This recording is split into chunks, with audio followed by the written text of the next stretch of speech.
Actor பொன்னம்பலத்தோட இந்த ஒரு video தான் இப்ப பலரையும் கண்கலங்க வச்சிருக்கு. ஆக்சுவலா சினிமால ஒரு ஸ்டண்ட்மேனா அறிமுகமானவர் தான் ஆக்டர் பொன்னம்பலம்.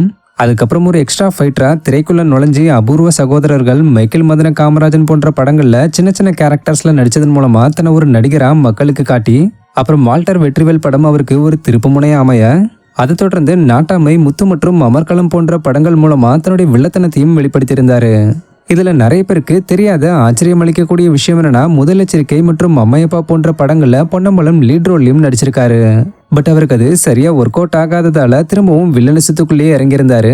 ஸோ பல படங்கள்ல நடிச்சுக்கிட்டு வந்த இவர் ஒரு கட்டத்துல கொஞ்சம் கொஞ்சமா நடிக்கிறத குறைக்க ஆரம்பிச்சு 2022 ரிலீஸ் ஆன காட்டேரி படத்துக்கு அப்புறம் எந்த படமும் நடிக்கிறது இல்ல. காரணம் என்னன்னா, அதுக்கப்புறம் கிட்னி ஃபெயிலியர்னால மனுஷன் ரொம்ப கஷ்டப்பட்டுக்கிட்டு வந்திருக்காரு. சொல்லப்போனா இவர் முடியாம மருத்துவமனையில் அனுமதிக்கப்பட்டிருந்தப்ப எடுக்கப்பட்ட போட்டோஸ் அண்ட் வீடியோஸ்லாம் அந்த நேரத்துல வைரல் ஆகி பலரையும் அதிர்ச்சிக்குள்ளாக்கி இருந்தது.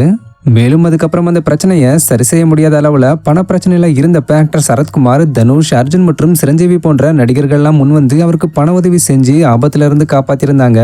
இருந்தாலும் அவரு எழுந்து நடக்க முடியாத ஒரு பாடி கண்டிஷன்ல இருந்துகிட்டு வராரு. இப்படி இருக்கிற நிலையில ரீசெண்ட் ஆக்டர் பொன்னம்பலம் எழுந்து நடக்க முடியாத சூழ்நிலையிலும் வீல் சேர்ல உட்காந்துக்கிட்டு பேண்ட் வாத்தியத்துக்கு கைகளை மட்டும் மசிச்சு உற்சாகத்தோட டான்ஸ் ஆடி இருக்காரு. ஸோ இந்த வீடியோ பார்த்த பலரும் எப்படி இருந்த மனுஷன் இப்படி ஆயிட்டாரு, எதிரிக்கு கூட இந்த நிலைமை வரக்கூடாது, இந்த மனுஷனுக்கு போய் இந்த நிலைமையா, படங்களோட சண்டை காட்சிகள்ல 10 பேரை தோல்ல போட்டு தெரிஞ்சவருக்கு இன்னைக்கு நிக்க கூட முடியாத நிலைமையா, என்னடா வாழ்க்கை இதுன்னு சொல்லி கண்கலங்கி போய் கமெண்ட்ஸ் பண்ணிக்கிட்டு வராங்க.